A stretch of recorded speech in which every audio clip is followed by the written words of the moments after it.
he is the God who sees me as, Abraham's slave woman, Hagar. Hagar, yeah. Hagar says, when she basically gets cast off by Sarah in Genesis, and then she's out in the wilderness with nothing and this baby boy, and she's like looking at him 500 feet away, like, what am I going to do? He's going to die. And then God shows up and says, I'm going to make a great nation of even you, a slave woman, what I mean, who was basically forced to carry this other guy's child. And she says, this is the place where God sees me. And she changes his name, or she says, she calls God the God who sees me. Yeah. And I think that's really powerful. In Jeremiah, it says, before I formed you, I knew you. And that to me is life-changing, to be so intimately known by my maker, and because he's my creator and he knows everything about me,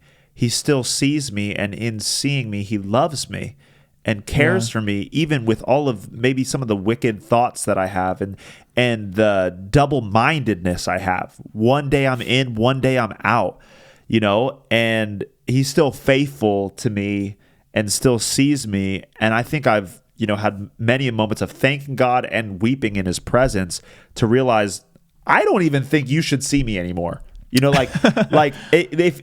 in even like a pride of like, God, if you really saw what I see about me, you wouldn't be okay. You know what I mean? Like you can't be seeing this, right? Because you're still loving me, you're still seeing me, and I think that's huge in seeing people is God. He sees his image and he sees his son, Jesus, and if you're covered by the blood of Jesus, he sees his son, Jesus, and I also don't like that theological thing where it's like, Jesus just covers your sin. You know what I mean? Like, it's like he's a blanket. It's like he's blinding God from who he's you actually blinding are. God from who I actually am. And I don't think that's what the gospel entails. I think it actually entails a new heart.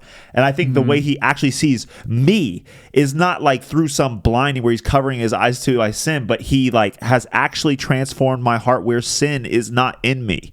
And he sees who you and actually he sees are. who I actually am. Even in all my brokenness, he sees me and calls me good.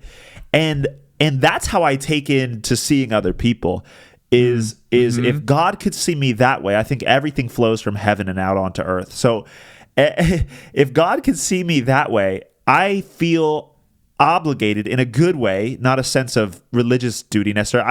I feel called heavily in my life to be able to do the same thing for people,